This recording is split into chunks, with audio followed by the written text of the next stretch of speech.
हाँ जी, अब देखिएगा इसमें इन्होंने बोला distance of the point p. R जो है वो कोई रिलेशन है। रिलेशन में हमको ये ध्यान रखना है कि तीन तरह के रिलेशन होते हैं, रिफ्लेक्सिव, सिमेट्रिक और ट्रांजिटिव। अगर तीनों रिलेशंस को कोई रिलेशन सेटिस्फाई कर देता है तो उसको इक्विवेलेंस रिलेशन बोल देते हैं। हम क्या है कि r is equal to p q, तो जनरली हम क्या लेते हैं एक्स कॉमा वाई, तो यहाँ पर एक्स कॉमा वाई ने लेकर पी कॉमा क्यू ले लिया।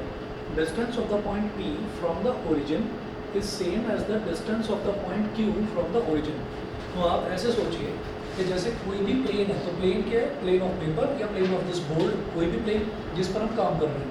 तो हमने क्या करा कि यहाँ पर ये हो गया हमारा वर्टिकल एक्सेस जिसको वाई वाई डैश बोल देते हैं, ये हो गया हॉरिजॉन्टल एक्सेस जिसको हम एक्स एक्स डैश बोल देते हैं, ये हो गया, और ये ओरिजिन है।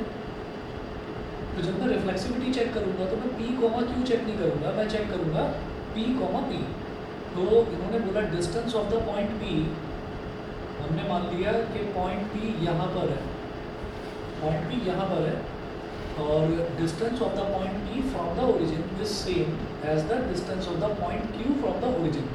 तो मुझे रिफ्लेक्सिविटी में केवल एक ही पॉइंट देखना है कि पी का डिस्टेंस ओरिजिन से उतना ही होगा जितना पी का डिस्टेंस होगा, जितना पी का होगा। रिफ्लेक्सिविटी में मुझे क्या करना है, एक्स और एक्स का ही रिलेशन देखना है, तो पी का पी के साथ ही रिलेशन देखना है।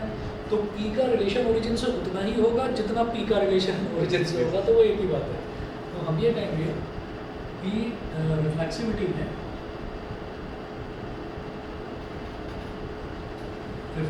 मैं ऐसे लिख दूंगा p comma P belongs to r, p comma P belongs to r. इसका मतलब क्या है, इट इम्प्लाइज दैट ओपी, कि भाई पी का ओरिजिन से distance OP is equal to OP, yes true, OP is equal to OP true होगा, ठीक है। तो इसका मतलब पी पी आर को बिलोंग करेगा, ये तो सही बात है। तो रिफ्लेक्सिव तो ये हो गया, therefore it is reflexive.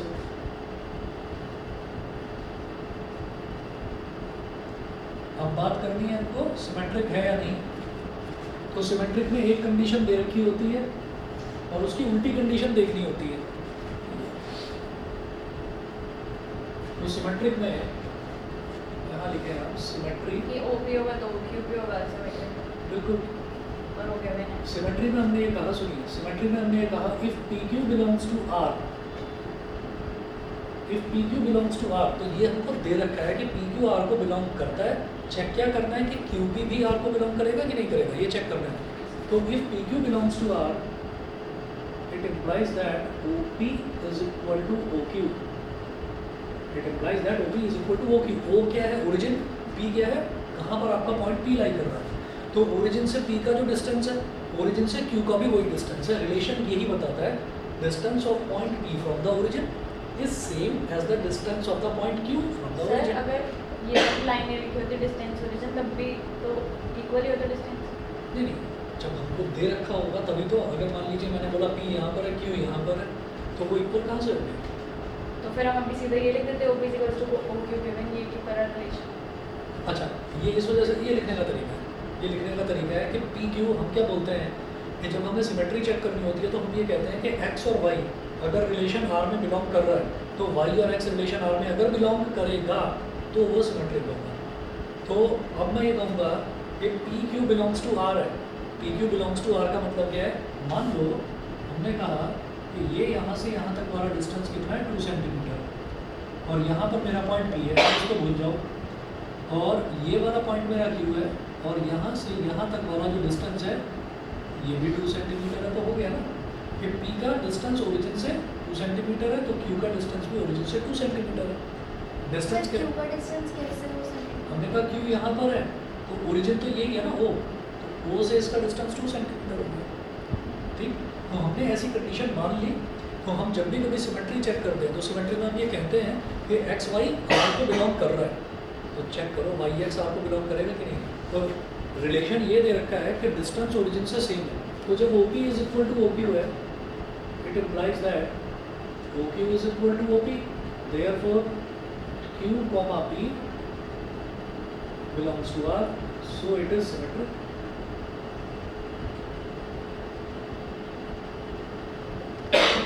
So it is symmetric. बताइए जी, क्लियर है कि नहीं? सर अब यही चीज़ की जैसे जैसे o Q is equals to O p है, तो तभी हम लिख पाएंगे कि वो comma P belongs to r. ऐसा मैंने क्यों लिखा कि जो रिलेशन है वो दे रखा है distance of the point P from the origin. तो पहले पॉइंट पी का डिस्टेंस लिखेंगे ओरिजिन से, तो पॉइंट पी का डिस्टेंस ओरिजिन से क्या हो गया ओपी।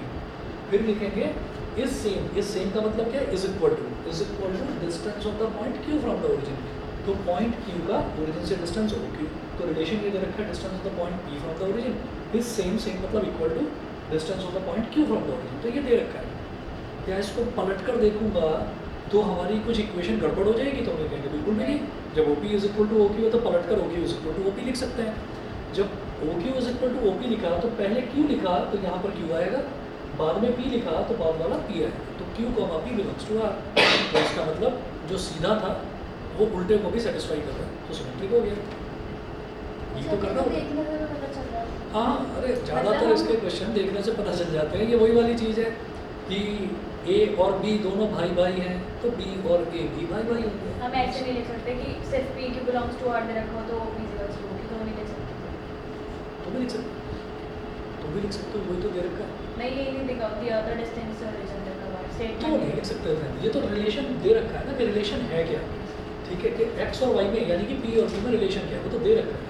मैं उसके हिसाब से ही चल रहा हूँ। अब ट्रांजिटिविटी में देखेंगे, ट्रांजिटिविटी में हमें क्या करना होगा?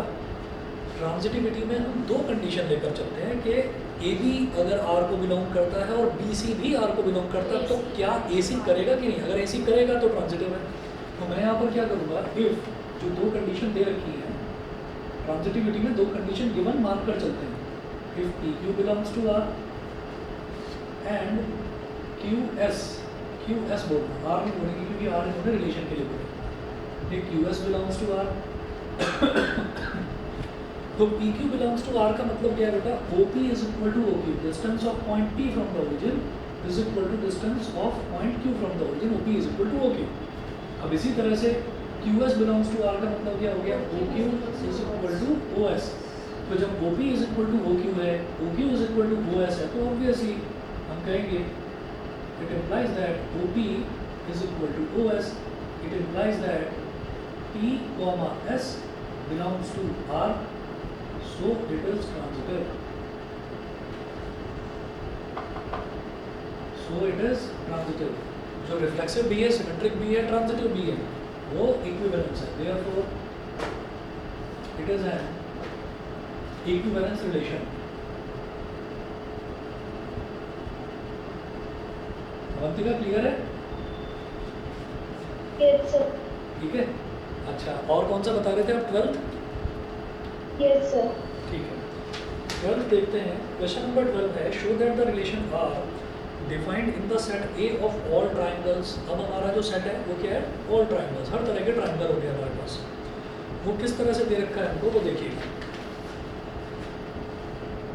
सर इसमें 4 मार्क्स का क्वेश्चन कौन सा ऐसे आ सकता है? तो यदि 4 मार्क्स का क्वेश्चन अगर बनेगा तो फंक्शन में से बनेगा, इसमें से पक्का वो 1 2 और 1 1 खाना पड़ेगा। वही वाला होता है। आप ये देख लीजिए जिसमें वो Injected वन और हाँ वही वाला, क्योंकि आप ये देखो मैं फंक्शन में ज़्यादा टाइम में देती इस वजह से रहा हूँ क्योंकि फंक्शन इससे ज़्यादा इंपॉर्टेंट है। ये हो जाते हैं इसके क्वेश्चंस। ये सर जो अभी आपने जैसे कराया है मैक्सिमम कितने मार्क्स का हो सकता है? 2 2 नंबर का क्वेश्चन है वैसे। पर क्या है ना कि अभी अच्छा हाँ 4 चैप्टर आ रहे हैं ना, 2 नंबर से ज़्यादा का नहीं। सर रिलेशन फंक्शन 16 मार्क्स का 10 मार्क्स का आ रहा है बोर्ड में नहीं, इसमें सर तो बोर्ड ठीक में है। कितने का आएगा? दो क्वेश्चन दे देंगे, 2 इसमें दे देंगे, 4 2 नंबर के, 3 उसमें से दे देंगे, मतलब 2 उसमें से दे देंगे, 3 नंबर के। इसमें बस। 1 मार्क्स का किया मतलब वो तो एमसीक्यू वगैरह होगा। हाँ हाँ, क्या बोल रहे थे? सर बोर्ड्स में कितने वेटेज है? बोर्ड्स का मेरे को मालूम नहीं, मेरे को देखना पड़ेगा, क्योंकि क्या है कि पहले रटा हुआ था 8 नंबर का आता था, क्योंकि कुछ चेंज ही नहीं होता, हर साल चेंज हो रहा है, तो देखना पड़ेगा। तो देख कर डाल दूंगा मैं, ग्रुप पर ही डाल दूंगा, याद रहेगा। क्वेश्चन नंबर 12 में रिलेशन ये दे रखा है कि R is equal to T1, T2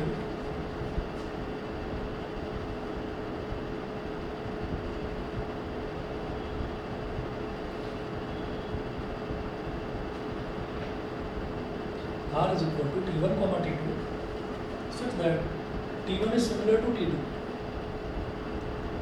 मैं वो सेंटेंस ना लिखकर मैं ऐसे ही लाइन बना रहा हूँ, ये वाली कर्व लाइन जो सिमिलैरिटी का सिंबल होता है, T1 is similar to T2। T1 क्या है, कोई ट्राइंगल, T2 क्या है, ये भी कोई दूसरा triangle. T1 is similar to T2. Consider 3 right angle triangles. अच्छा पहले तो ये करना है, पहले तो मेरे को ना, ये तो आगे वाला क्वेश्चन है, पहले तो ये करना है कि इस रिलेशन को इक्विवेलेंस प्रूव करना है. कर देंगे. सर इसके मैंने करा था. आप ये कहो कोई ट्राइंगल खुद ही के सिमिलर होगा कि नहीं होगा? हाँ, होगा, reflexive. रिफ्लेक्सिव है. अगर एक T1 ट्राइंगल T2 के सिमिलर है, ABC अगर DEF के सिमिलर है, तो DEF ABC के भी सिमिलर होगा. हो गया. T1 अगर T2 के सिमिलर है, T2 अगर T3 के सिमिलर है, तो T1 T3 के सिमिलर हो गया. तो तीनों हो गया, रिफ्लेक्सिव, सिमेट्रिक, ट्रांजिटिव, तो इक्विवेलेंस तो हो गया. ठीक है. अब इसके बाद बताइए, अवंतिका ये वाला तो क्लियर होगा ना, शुरुआत वाला, यस सर. है ना? उसके बाद शायद अगले में डाउट है. ट्रांजिटिव में कैसे T3 कैसे इंट्रोड्यूस करेंगे वो बताना है. पर ऐसे कर दूंगा, इसमें हम ये कहेंगे कि if T1 T2 belongs to R, मतलब वो इस रिलेशन से बिलोंग करता है. रिलेशन से बिलोंग करने का मतलब क्या है कि T1 T2 सिमिलर है. It implies that T1 is similar to T2. Similarly अब अगला लेंगे T2 T3. तो T2 T3 belongs to R. It implies that T2 is similar to T3. ये हो गया. जब T1 T2 के सिमिलर, तो T2 T3 के सिमिलर. इसको फर्स्ट बोल दो, इसको सेकंड बोल दो, और ये कह दो फ्रॉम फर्स्ट एंड सेकंड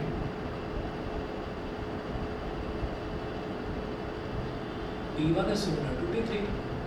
और फिर क्या हो गया? It implies that T1 T3 belongs to R. So transitive. तो ये रिलेशन हमारा ट्रांजिटिव हो गया. सही है. अगला देखते हैं, अगला इसी में आगे क्या दे रखा है. Consider 3 right angle triangles, T1 with sides 3, 4, 5, T2 with sides 5, 12, 13 and T3 with sides 6, 8, 10. Which triangle among T1, T2 and T3 are related? इनमें से कौन से ट्रायंगल आपस में रिलेटेड हैं? तीनों ट्रायंगल हमको राइट एंगल ट्रायंगल दे रखे हैं. वो पूछ रहे हैं कि कौन से ट्रायंगल रिलेटेड है आपस में. अभी बताता हूँ. देखो, हम ये कहेंगे कि यहाँ पर ये जानना चाह रहे हैं कि हमारा 10th क्लास का सिमिलैरिटी वाला ज्ञान है या नहीं है. तो 3 ट्रायंगल है और तीनों राइट ट्रायंगल दे रखे हैं. एक है T1, तो T1 भी राइट ट्रायंगल बना लो ऐसे. एक दे रखा है T2 भी एक राइट ट्रायंगल बना लीजिए. और उसमें हम जानते हैं कि भाई राइट ट्रायंगल है तो पाइथागोरस थ्योरम को तो सेटिस्फाई करेगा ही करेगा. और एक हो गया T3.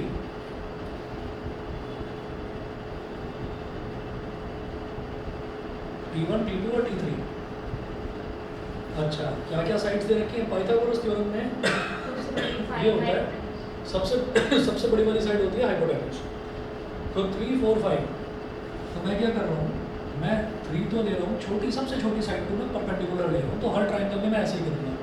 सबसे छोटी साइड को परपेंडिकुलर ले लो और सबसे बड़ी साइड को हाइपोटेन्यूज वो होता ही है. जो बीच वाली साइड है वो ये होगी. तो 3, 4, 5 पाइथागोरियन ट्रिपलेट है, बड़ी फेमस. उसके बाद अगला है 5, 12, 13. ये हो गया 5, ये हो गया 12, ये हो गया 13. ठीक है. और अगला दे रखा है 6, 8, 10. 6, 8, 10. अब होता क्या है कि राइट एंगल ट्रायंगल जो है, राइट एंगल ट्रायंगल ऐसा भी हो सकता है. इसका मतलब क्या है कि ये एंगल बहुत बड़ा है, ये वाला एंगल बहुत छोटा है, लेकिन एक एंगल 90 डिग्री है. और ऐसा भी हो सकता है कि ये वाला एंगल बहुत छोटा है, ये वाला एंगल बहुत बड़ा है और ये 90 डिग्री. ऐसा भी हो सकता है. तो है क्या कि राइट एंगल ट्रायंगल सिर्फ अगर एक एंगल इक्वल आ जाता है तो ट्रायंगल को सिमिलर नहीं कह सकते. ये तीनों ही राइट ट्रायंगल्स हैं, इनको सिमिलर नहीं कहा जा सकता. सिमिलैरिटी का एक क्राइटेरिया ये होता है कि कम से कम 2 एंगल इक्वल होने चाहिए. अगर 2 एंगल इक्वल हो गए तो डबल ए सिमिलैरिटी से सिमिलर हो जाता है. तीसरा अपने आप इक्वल हो जाता है एंगल्स ऑफ प्रॉपर्टी से. तो यहाँ पर हमें क्या देखना होगा कि हमारे पास एंगल निकालने का कोई तरीका नहीं है. तो भाई साइड्स प्रोपोर्शनल होनी चाहिए. 3 1 3, 3 2 6, 4 1 4, 4 2 8, 5 1 5, 5 2 10. तीनों साइड्स प्रोपोर्शनल है. तो ट्रिपल एस सिमिलैरिटी क्राइटेरिया से T1 ट्रायंगल T3 ट्रायंगल के सिमिलर हुआ. T1 और T2 सिमिलर हो भी सकते हैं, नहीं भी हो सकते. इट ऑल डिपेंड्स कि हमारा दूसरा एंगल क्या है. ठीक है. एक्चुअली सिमिलर नहीं होंगे क्योंकि कम से कम एक साइड तो होती जो प्रोपोर्शनल होती. तो आप ये देखिएगा ये 3 और 5 रिलेशन समझ में नहीं आ रहा, 4 और 12, 4 3 12। तो अगर ये 15 भी होता तो 5 3 15 में बोल देता, एक पेयर हमारा प्रोपोर्शनल हो गया। तो T1 और T3 की सारी साइड प्रोपोर्शनल है। जब सारी साइड्स प्रोपोर्शनल है तो इसका मतलब T1 और T3 रिलेशन R को सेटिस्फाई करेगा कि T1 is similar to T3। बस ये पूछ रहे हैं। सर 4 और 1 पर है तो उसको कैसे करना है? ये नहीं, सुनिए, इसमें क्या है, हमें ये देखना है कि कौन से इन तीनों ट्राइंगल्स में से कौन से 2 ट्राइंगल सिमिलर है। हो सकता है तीनों हो सिमिलर। तो सर वो प्रोपोर्शन वाला मेरे को समझ नहीं। प्रोपोर्शन देखो ना भाई, देखो ये है 3, ये साइड 3 है और ये साइड कितनी है 6। तो आपने क्या करा, इस साइड का डबल कर दिया बस। तो दूसरी साइड का भी डबल ही होना चाहिए, 4 2 8। तीसरी साइड का भी डबल ही होना चाहिए, 5 2 10। T1 तो T3 T1 और T3 ये सिमिलर है। तो यहाँ पर हमने देखा, इन्होंने बोला कि which triangles among T1 T2 and T3 are related. तो आप कहेंगे T1 is related to T3, ठीक है, because T1 is similar to T3। बताइए, लिखवाऊँ, लिख लोगे अपनी भाषा में, हो जाएगा। ठीक है। अवंतिका क्लियर? यस ठीक है, और बताइए और कोई क्वेश्चन? सर इसमें ऊपर वाले में रिफ्लेक्सिव कैसे लिखेंगे? क्वेश्चन नंबर 10 कह रहे हो क्या? सर मैं ये 12th वाले क्वेश्चन में रिफ्लेक्सिव कैसे लिखेंगे तरीका बस ऐसे बोल दो। अच्छा, 12th वाले में reflexive. T1 belongs to R। T1 belongs to R, every triangle is similar to itself। बस ये लाइन में लिख सकते हो, every triangle is। सिमेट्रिक मतलब T1 इक्वल्स टू T2 तो T2 तो T1 की। बस जब T1 T2 के सिमिलर होगा तो T2 तो T1 के सिमिलर होगा ही। मैं कहूँगा T1 T3 के सिमिलर है तो T3 T1 के भी सिमिलर है। तो ये सिमेट्रिक हो गया। और सर इसमें ट्रिपल साइड वाला लगा देंगे। हाँ, ट्रिपल साइड वाला लगेगा, क्योंकि हाँ बाई ट्रिपल है सिमिलैरिटी क्राइटेरिया। क्योंकि क्या है कि यहाँ पर दूसरा एंगल, मुझे एंगल निकालने का कोई तरीका मिल नहीं रहा, ठीक है। तो सर ये ट्रायंगल करके मतलब करना क्या था? इसमें बस ये बताना था अच्छा रिलेटेड हाँ, कि किस तरह से रिलेटेड है। तो हम कहेंगे T1 और T3 रिलेटेड है। अच्छा, ये वाला करवाऊँ, क्वेश्चन नंबर 13 देख लीजिए। सर 14 भी करा 13 देखें।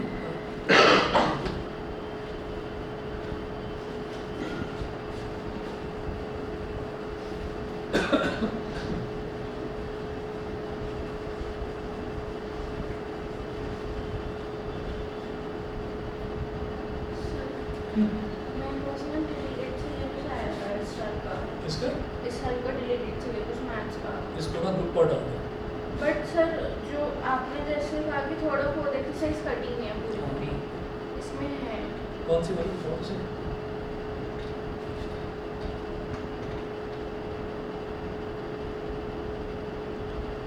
अच्छा, तो इसमें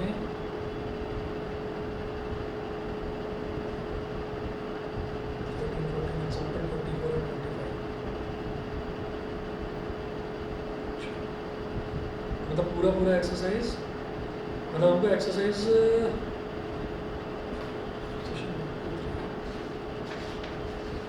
ये तो बहुत अच्छे से दे रखा है, तो बहुत अच्छे से दे रखा है। सर मतलब इसमें composition and inverse of functions और बाइनरी ऑपरेशंस आ रहा है। आ रहा है, देख लो ऊपर डिलीटेड तो नहीं लिखा हुआ, डिलीटेड वाला है ये। हाँ डिलीटेड है। हाँ, अच्छा भाई इसको तो ऊपर डाल दो।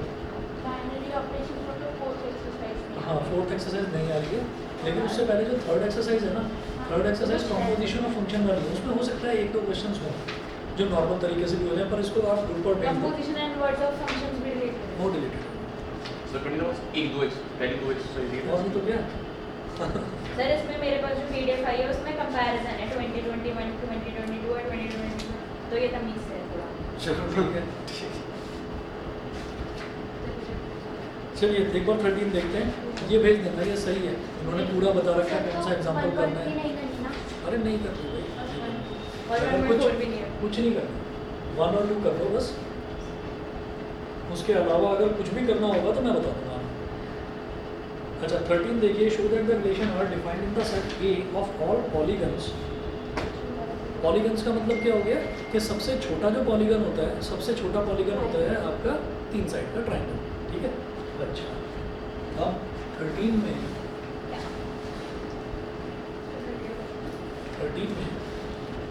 ये दिया है कि R is equal to P1, T2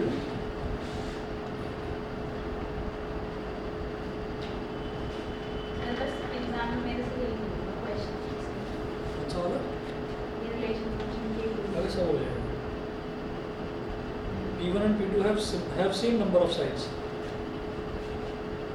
question में मैंने कहा सर एचआरडी चलिए जैसा भी हो, तो टेंशन लेने की क्या ज़रूरत है।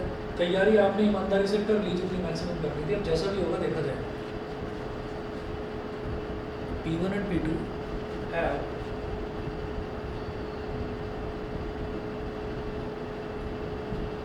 same number of sides.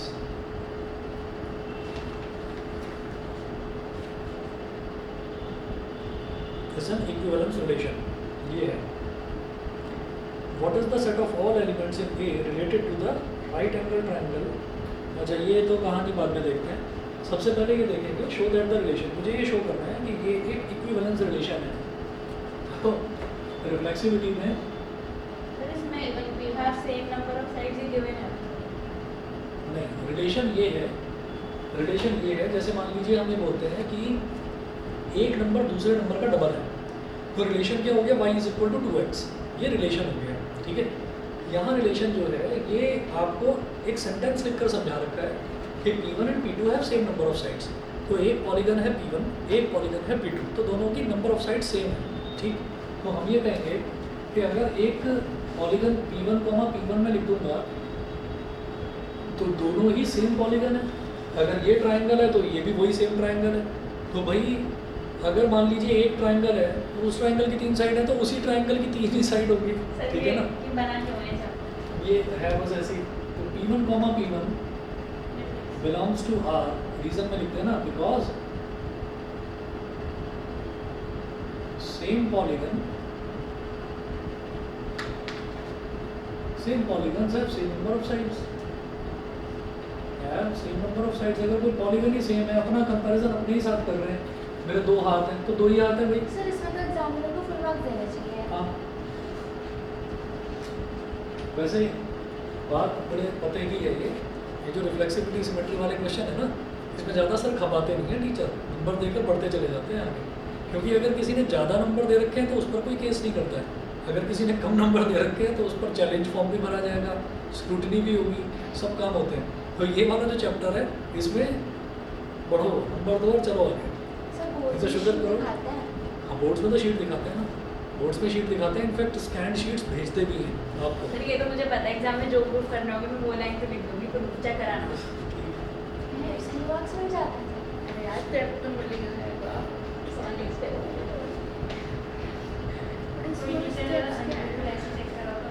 जैसे हाँ जी बोलिए। तो एक बार एक क्वेश्चन रिपीट को समझा। कौन सा, यही वाला? यस अच्छा, इसमें इन्होंने बोला P1, P1 and P2 have same number of sides. तो P1 और P2, P1 एक पॉलीगन है, दूसरा पॉलीगन है P2, उन दोनों की सेम नंबर ऑफ साइड्स है, दोनों की सेम नंबर ऑफ साइड्स हैं। अगर ये क्वाड्रिलेटरल है तो ये भी क्वाड्रिलेटरल है, Yes. उसकी 4 साइड है तो उसकी 4 साइड्स हैं।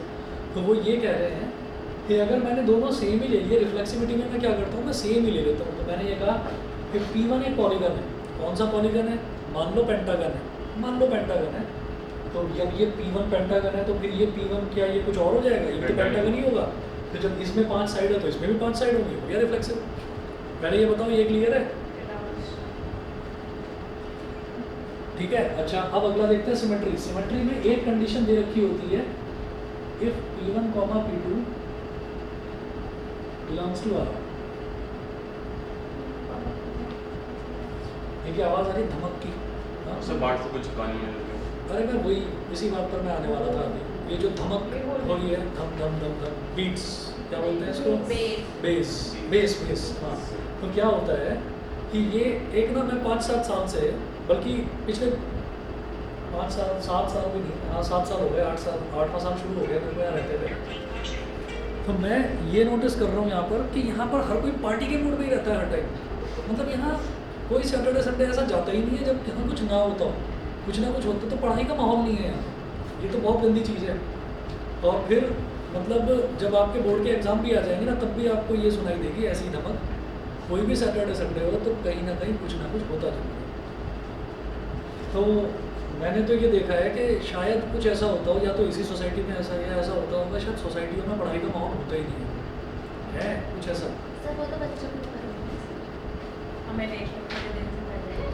हाँ तुम तो पूरे दिन से पढ़ रहे हो लेकिन मैं ये देखता BBLT हूँ की हवाएं कुछ मुझे लग रहा है यहीं पर है ज़्यादा सर यहाँ पे है ना? सबने और शाम गाड़ियों में होते ही लगा ना, रखा यहाँ है। की हवा बिल्कुल चेंज है। हाँ एक शाम होते ही मैंने ये भी देखा है कि जो जिनको ढंग से साइकिल चलानी नहीं आती ना वो कैसे भी करके ये करेंगे कि कहीं से भी पापा से मम्मी से कैसे भी रिक्वेस्ट करके या किसी दोस्त की स्कूटी ले आएंगे स्कूटी पर स्टंट मार मार के दिखाएंगे नीचे बदमाशी बोल रहे हैं। एक तो ये चीज़ है अच्छा जिनको ढंग से स्कूटी चलानी नहीं आती उनको ये रहता है कि मैं गाड़ी ले आऊँ और गाड़ी को घुमाना शुरू कर दूँ सोसाइटी में बस ऐसे फालतू में जाऊँगा 3-4 दोस्त खड़े होंगे जाके एकदम से ब्रेक मार दूंगा बस बड़ा फन हो गया मज़ा आ गया ये डर गया फिर हाँ करते बाहर निकलेंगे अरे फिर सर यही तो होता है। वीडियो बना लिया।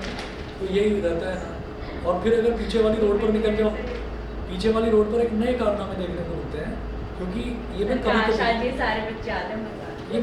ये मैं कभी देखता हूँ क्योंकि शाम के टाइम में पढ़ाता रहता हूँ तो कभी अगर शाम के टाइम फुर्सत होती है तो बाहर निकल जाता हूँ तो अगर कोई रोड खुली हुई है कोई भी रोड खुली हुई है तो वहाँ क्या होता है 3-4 लड़के गाड़ी लगा लेते हैं कॉर्नर में ठीक है एक लड़का गाड़ी के आगे सड़क पर बैठा रहता है ऐसे ही ऐसे करके पैर ऐसे करके और दूसरा लड़का कैमरा ऐसे लेकर आता है उसके पास ऐसे नहीं उधर देख उधर नहीं थोड़ा सा स्माइल थोड़ा ऐसे करके है ना बाल को ऐसे गिरा के आगे को टाइम पास अच्छा होता है मैं बहुत और ये मैंने कब करा क्योंकि लास्ट वीक मेरी बेटी की तबीयत खराब थी और डॉक्टर ने आने में लगा दिया आधा घंटा तो आधे घंटे से मैं एनालाइज ही कर रहा था ये लड़के खड़े हुए करके आ रहे हैं तो वो खड़े हुए वहाँ पर एक दूसरे की फोटो तो रुक जा वो मेरे को ये अपलोड नहीं हो पाएगी ये ठीक नहीं लग रही है ना ये नहीं दूसरा तो अपलोडिंग मटीरियल ही चाहिए होता है यहाँ तो बस सर, ये इंस्टाग्राम पे पोस्ट करते थे। इंस्टा पता नहीं क्या क्या चल रहा है हाँ नहीं तो P1, P2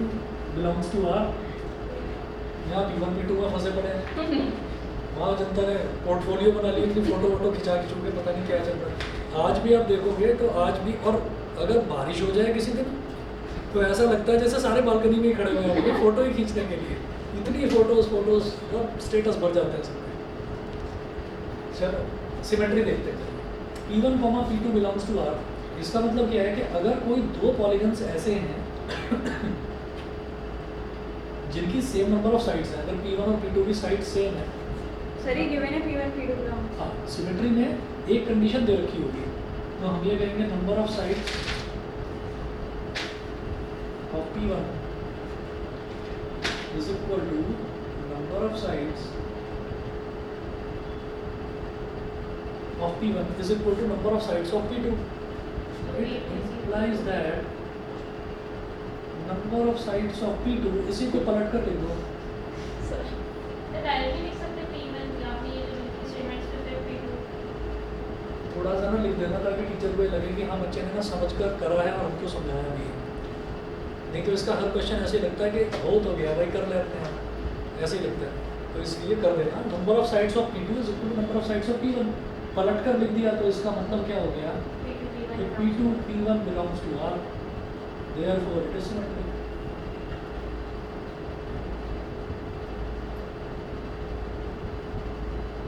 ये हमारा symmetric है। ट्रांजिटिविटी में तो अगर हम ऐसे करेंगे जैसे P1 इक्वल है P2 ठीक है हाँ। तो सर ऐसे तो सारे क्वेश्चंस में हाँ, हो जाएगा सेम सारे क्वेश्चंस में सारे क्वेश्चंस में हो जाएगा नहीं कंडीशन यहाँ पर दे रखी है ना P1 P2 have same number of sides ये कंडीशन दे रखी है तो जब मैं ट्रांजिटिविटी लेकर चलूँगा तो मैं सबसे पहले बोलूँगा कि P1 P2 एक ऐसा पेयर होना चाहिए जो R रिलेशन में बिलोंग करे तो P1 P2 का मतलब क्या है कि P1 की साइड्स और P2 की साइड्स इक्वल हो गई फिर दूसरा T2 और T3 तो हम सिमेट्रिक प्रूफ नहीं कर पाए थे पहले वाले वर्ड्स में अ, तो R को बिलोंग नहीं करेगा इस वाले में क्या है ना ये हाँ। नीचे वाला जो केस है हाँ। तो नीचे वाला केस यहाँ तक तो क्या था कि यहाँ तक तो हमको बोल दिया था कि ये रिलेशन इक्विवेलेंस है आपको ये शो करना है सर ठीक फिर है। ट्रांजिटिव कैसे होगा जब हम T2 T3 प्रूव ही नहीं कर सुनो ये अलग है क्वेश्चन और ये उसका सब पार्ट है ये आगे है इसका इससे कोई लेना देना नहीं है सर इन साइड्स की वैल्यूज को ऊपर से नहीं ना कुछ नहीं उन्होंने बस ये बोला कि ऊपर जो रिलेशन दे रखा है उनको सेटिस्फाई करने वाला इनमें से कौन सा पेयर है बस ये बताओ तो उन्होंने कहा T1 और T3 हैं जो कि इस रिलेशन को सेटिस्फाई कर रहे हैं ठीक और है सर नीचे वाला पार्ट है कि तो हम ये बोलेंगे ना रिफ्लेक्सिव एसिड कौन सा वाला नीचे वाला कौन सा नीचे जो T1 T2 T3 होते हैं जिनमें साइड्स लिख रखे हैं अगर इस पार्ट को देखें और इस क्वेश्चन है कि क्या है कि रिफ्लेक्सिव है बस। बस हेलो हेलो, हाँ जी बताइए। Good evening. हाँ जी, नहीं आज नहीं है। ओके,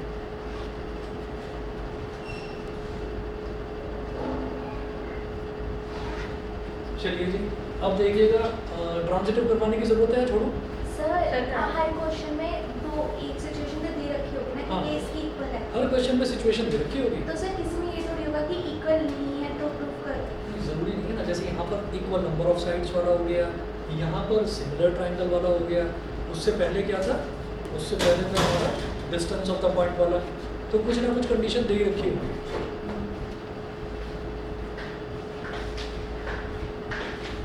चलिए यही मिटा रहा हूँ मैं जैसे।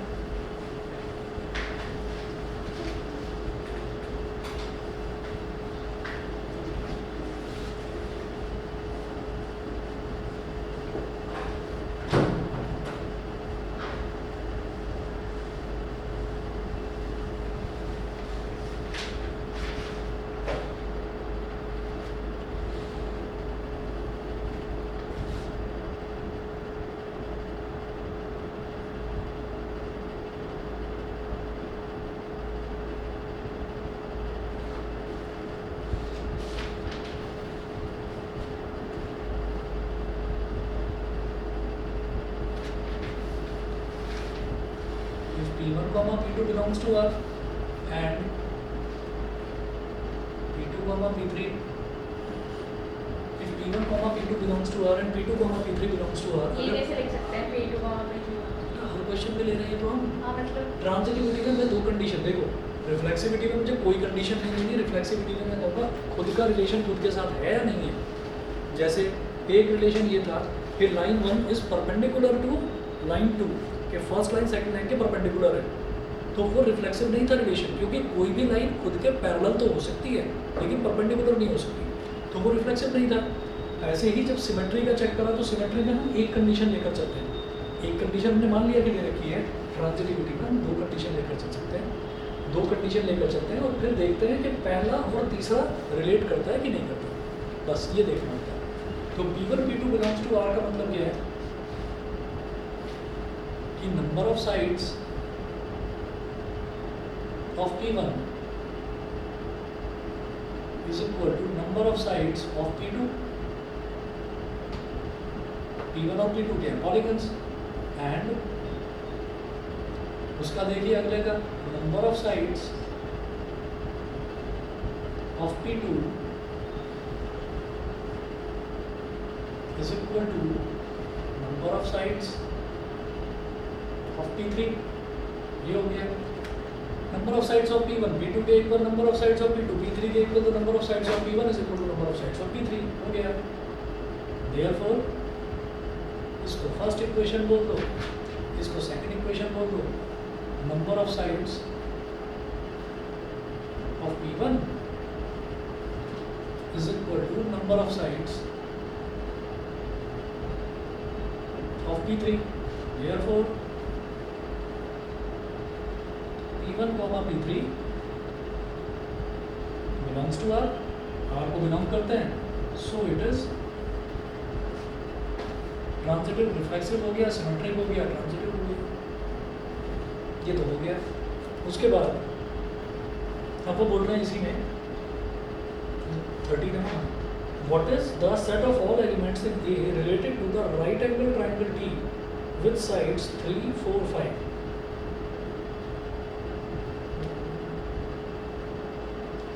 What is the set of all elements in A related to the right angle? Show that the relation are defined in the set A of all polygons. What is the set of all elements in A related to the right angle?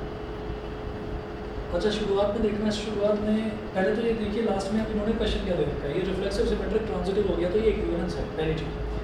उसके बाद ये बोल रहे हैं what is the set of all elements in A, all elements in A related to the right angle triangle with side 3, 4, 5। ठीक है, यानी कि अब पॉलीगन क्या दे रखा है, पॉलीगन एक राइट एंगल ट्राइंगल दे रखा है जिसकी साइड 3, 4 और 5 है, तो पॉलीगन इज ट्राइंगल। अब पहला सबसे पहली लाइन देखिए क्वेश्चन की, show that the relation R defined in the set A of sorry show that the relation R defined in the set A of all polygons. तो यहाँ पर जो हमारा सेट ए है वो क्या हो जाएगा, set of all triangles, set of all triangles. ठीक है, पॉलीगन्स क्या हो गए, अब उन्होंने ट्राइंगल की बात करी है ना, तो वो पॉलीगन क्या हो गया, सेट ऑफ ऑल ट्राइंगल्स। ठीक है, तो यहाँ पर हम ये कहेंगे कि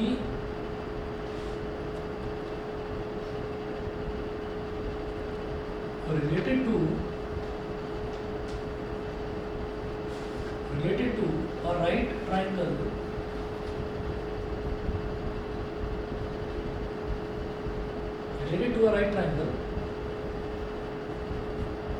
with sides 3, 4 and 5, set A is set of all triangles। तो इसमें क्या होंगे, सारे के सारे ट्राइंगल ही तो आएंगे इसके सेट में, बस सेट ऑफ ऑल ट्राइंगल्स। इसमें ये भी होगा 3 4 5 वाला, तो हाँ, इसमें एक 3 4 5 वाला भी होगा, सेट ऑफ ऑल ट्राइंगल्स।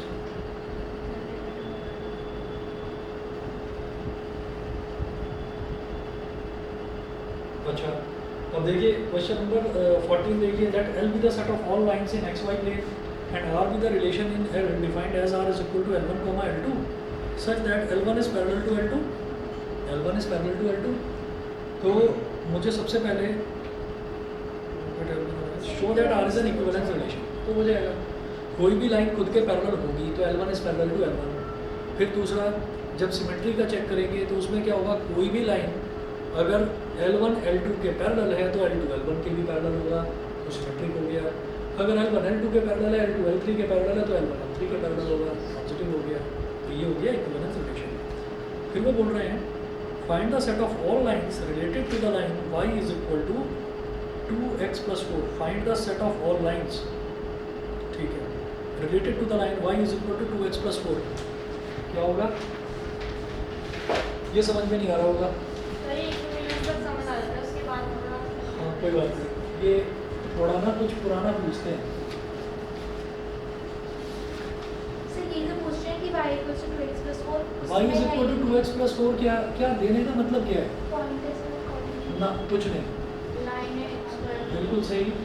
ये y is equal to 2x + 4 line की इक्वेशन है, लाइन की इक्वेशन है। तो ये किस फॉर्म में दे रखी है, y is equal to mx + c, और रिलेशन क्या दे रखा है, रिलेशन दे रखा है कि L1 is parallel to L2। तो दुनिया की जितनी भी लाइंस होंगी जो पैरेलल होंगी उनका स्लोप सेम होता है। जब लाइंस पैरेलल होती हैं तो उनका स्लोप सेम होता है, जब लाइन परपेंडिकुलर होती है तो उनका स्लोप का मल्टीप्लिकेशन -1 के बराबर होता है।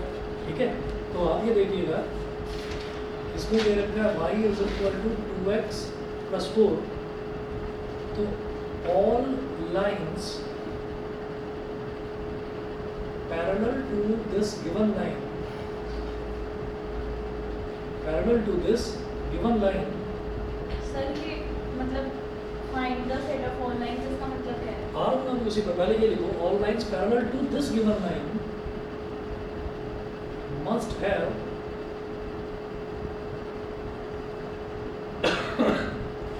same slopes, सबके स्लोप सेम होने चाहिए। तो आप क्या लिखेंगे, सारी पैरेलल हो जाएंगी। तो set of all lines, set of all lines parallel to y is equal to 2x + 4 is y is equal to 2x plus k। ये लिखो, y is equal to 2x plus k, where k belongs to real number। यहाँ पर k क्या है, कोई भी real number. आप बस इसमें क्या चेंज कर सकते हैं, आप k को चेंज करते चले जाओ। ठीक है, पे कोई भी रियल नंबर हो सकता है। और y is equal to 2x plus k, मतलब x के साथ मल्टीप्लाई होने वाला टर्म क्या होता है, m होता है। y is equal to mx plus c, याद करिए। ठीक है, तो ये m हमारा है, यानी कि स्लोप सेम होना चाहिए, बाकी सारी चीज़ें बाहर रह जाए, उनसे कोई मतलब नहीं है। y और x ये क्या है, ये तो अलग अलग कोऑर्डिनेट्स हैं। x और y की वैल्यू लगातार चेंज होती रहेगी, होती रहे, कोई फर्क नहीं पड़ता। x के साथ मल्टीप्लाई होने वाला टर्म 2 होना चाहिए बस, बाकी k कुछ भी हो। तो ये सेट ऑफ ऑल लाइंस हो गई। सर हमेशा 2 ही होना चाहिए, हमेशा 2 होना चाहिए, हमेशा नहीं, इस केस में 2 होना चाहिए। मान लो y इज इक्वल टू 3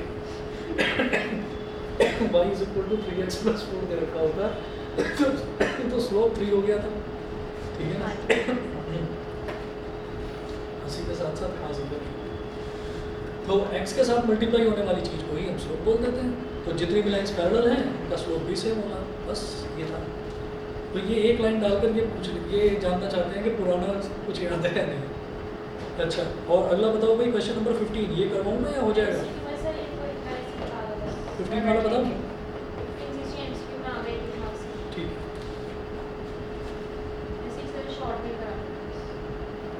तो 15 ऐसे ही देखो आप, let R be the relation in the set 1 2 3 4। 1 2 3 4 हमको ओरिजिनल सेट में लिखा है, ठीक है। 1 1 है, 2 2 है, 3 3 है, 4 4 नहीं है, तो सिमेट्रिक रिफ्लेक्सिव तो नहीं हुआ है। 3 3 कहाँ है? अच्छा हाँ 4 4 दे रखा है, सॉरी मेरे में थोड़ा धुंधला लिखा था, ठीक है। अच्छा 1 2 है लेकिन 2 1 नहीं है, तो ये सिमेट्रिक नहीं है। ट्रांजिटिव तो मुझे लग रहा है सब भी है, बस सिमेट्रिक नहीं है और वही है थ्री option। और 3 2 के सेट में 3 3 आया है। नहीं, अच्छा हाँ ये वो आता है। 1 3 है और 3 2 है, तो 1 2 तो दे ही रखा है शुरुआत में। 1 2 है, 2 2 है, वो दे रखा है। ट्रांजिटिव तो ये है, 1 4 नहीं आ रहा लेकिन कौन सा नहीं आ रहा? 1 1 1 4 दे रखा है लेकिन 1 4 नहीं आ रहा। सर सिमेट्रिक 1 1 और 1 4 का दे रखा है। अच्छा 1 1 4 4 हाँ हाँ, तो 1 4 कैसे आएगा भाई? 1 1 है तो ये 1 1 1 मतलब सेकंड एलिमेंट 1, तो किसी दूसरे पेयर का फर्स्ट एलिमेंट 1 होना चाहिए। आप तो 4 4 कह रहे हो, तो उसका फर्स्ट एलिमेंट 4 है, वो नहीं, ठीक है ना। सर लास्ट वाले को देखते हैं ना 1 1 4 4 तो 1 बीच वाले दोनों कॉमन होने चाहिए, सेम होने चाहिए। मतलब इक्विवेलेंस रिलेशन। ये इक्विवेलेंस नहीं, सिमेट्रिक तो है ही नहीं ना, क्योंकि देखो 1 2 है, 2 1 नहीं है, तो सिमेट्रिक नहीं है, बस बाकी सर सब बस कुछ है। एक से प्रूव कर सकते हैं। हाँ बस एक से, बस एक से। सर इसमें ट्रांजिटिव कैसे देखनी है मेरे को आनी है। ट्रांजिटिव आप देखो ना ये देखो 1 2 दे रखा है, 1 2 3 रुको एक मिनट। सबसे पहले है 1 1 2 2 1 1, फिर क्या 4 4 1 3 3 3 1 3 3 3 3 2 1 3 और 3 3 1 3 3 3 और 3 2।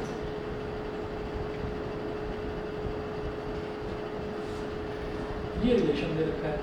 तो आप सबसे पहले देखिए 1 2, तो 1 2 मतलब इसका दूसरा एलिमेंट 2 है। अब ऐसा ढूंढो जिसका पहला एलिमेंट 2 हो, पहला एलिमेंट 2 ये ना, तो क्या 1 2 इसमें है अवेलेबल? हम कहेंगे हाँ ये है। फिर और देखो किसी का पहला एलिमेंट 2 है, नहीं है, छोड़ दो। तो फिर देखो कि इसमें दूसरा एलिमेंट 2 है, किसी का पहला एलिमेंट 2 है, नहीं है, तो छोड़ दो।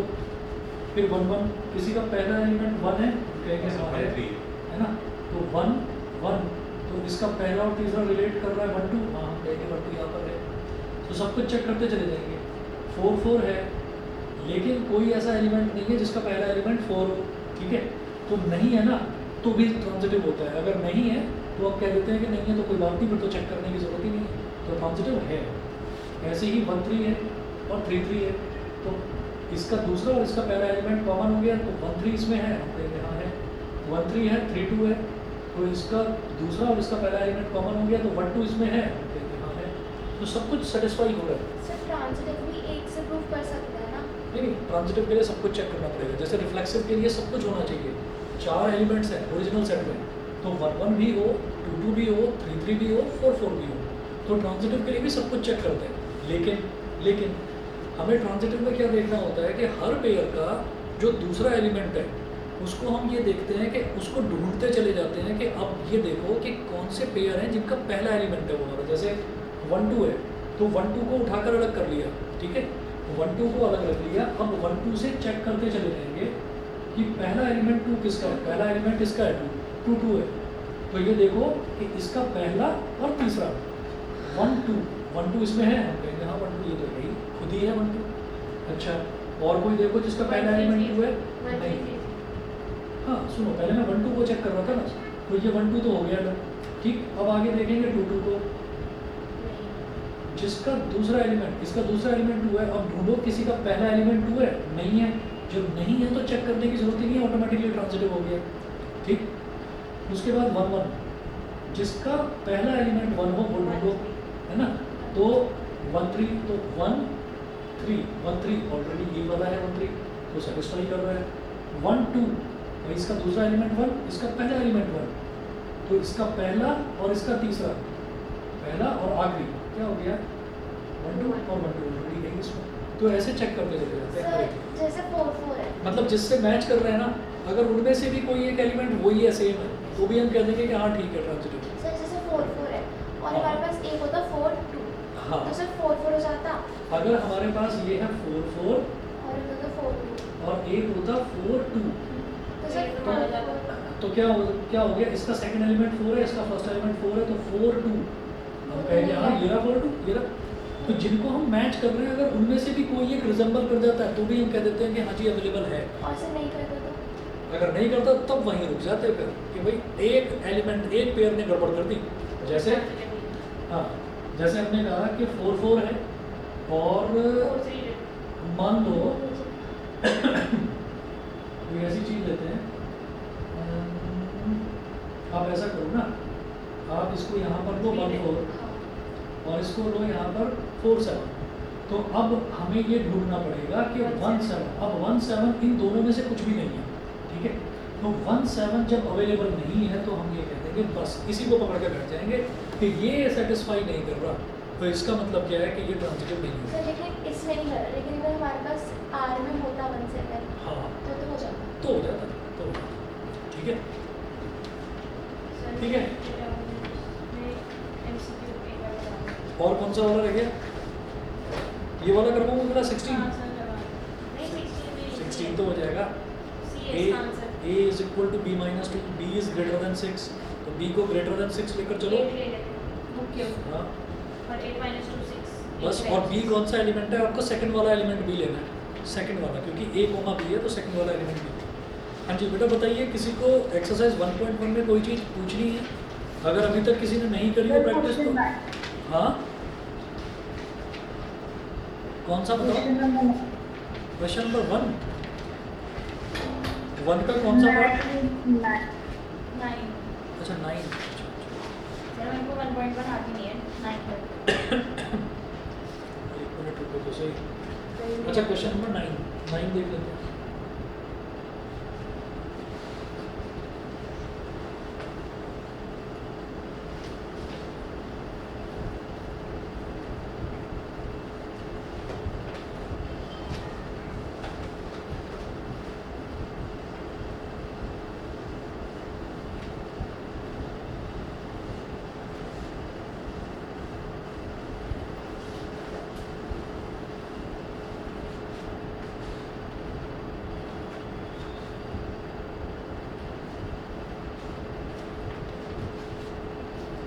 नाइन्थ देखिएगा, नाइन्थ में दे रखा है show that the relation R in the set A, set A क्या दे रखा है, x belongs to z, z का मतलब होता है इंटीजर 0 से 12 तक, तो सेट ए हमको दे रखा है ये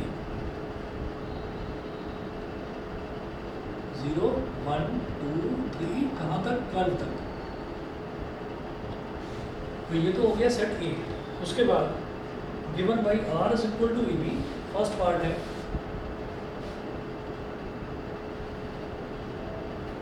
R is equal to A comma B such that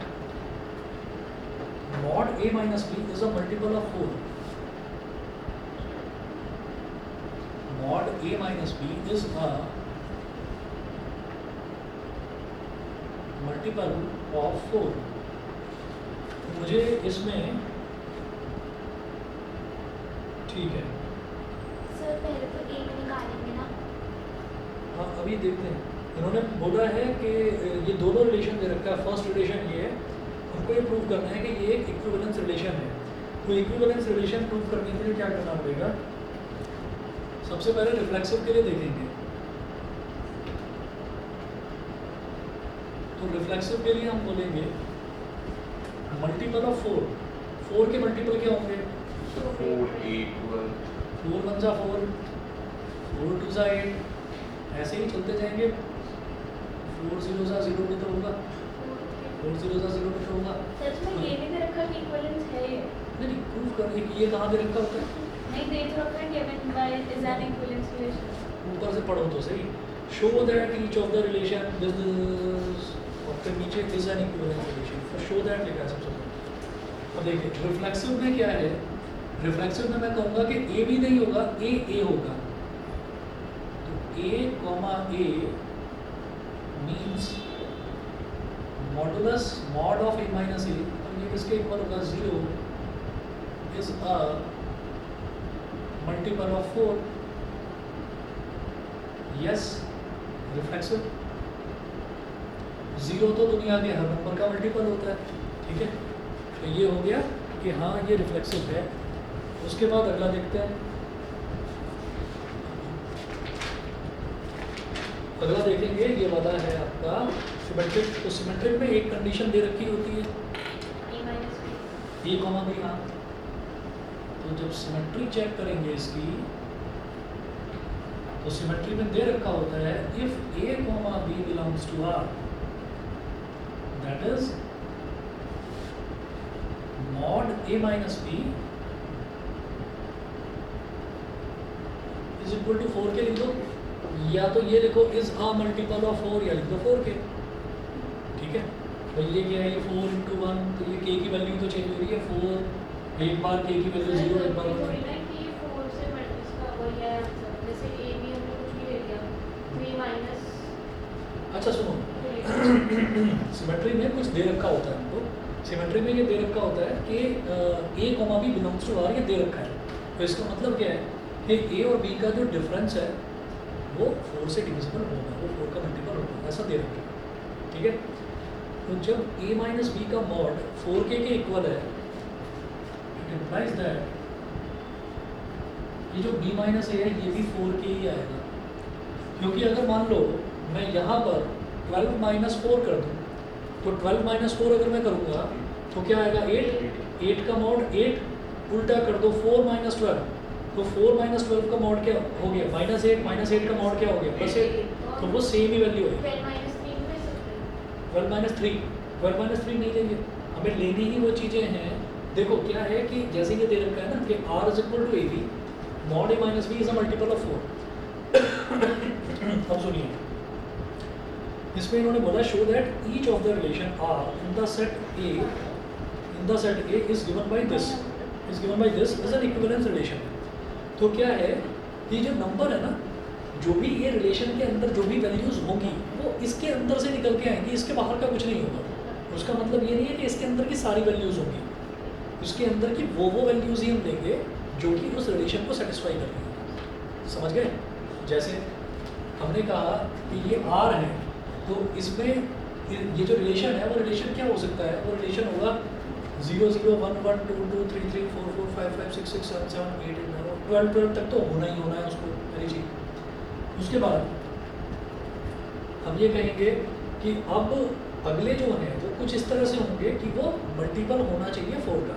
तो आप ये कहो कि मैंने 1 2 ले लिया, 1,2, तो 1,2 उस रिलेशन में लाई ही नहीं करेगा, वो लाई ही नहीं करेगा। क्योंकि हम ये कहेंगे कि सारे पेयर अगर मैं बना लूँ तो वो रिलेशन नहीं कहलाएगा, वो कहलाएगा उसका कार्टेशियन प्रोडक्ट।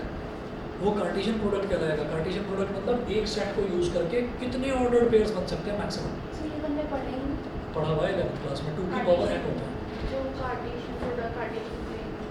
कार्टेशियन प्लेन भी कार्टेशियन प्रोडक्ट तो ऐसे होते हैं जैसे 0 है, 0 ले लिया तो 0 का सबके साथ पेयर बनाएंगे, 0 1 0 2 0 अच्छा, जैसे वो 3। डाइस वाला प्रोबेबिलिटी में निकालते वो हैं। हाँ, एक तरह से वही वाली चीज़।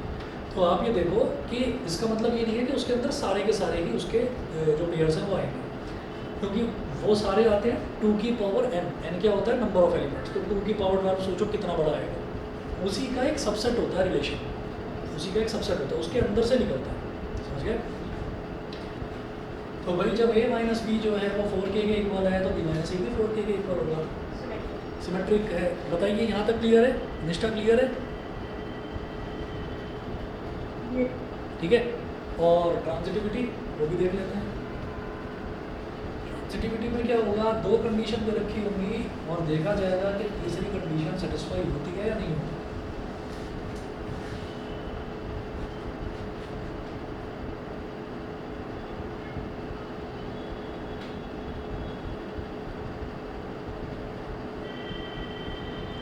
इसमें क्या है, if A B belongs to R and BC belongs to R. If AB belongs to R and BC belongs to R, AB belongs to R का मतलब क्या है, A minus B का mod is equal to 4K, और BC belongs to R का मतलब क्या है, B minus C का mod is equal to 4 IJK L, L मान लो 4L, भी 4 का मल्टीपल है, सर वो ऐड कर दीजिए। दोनों को ऐड कर दो।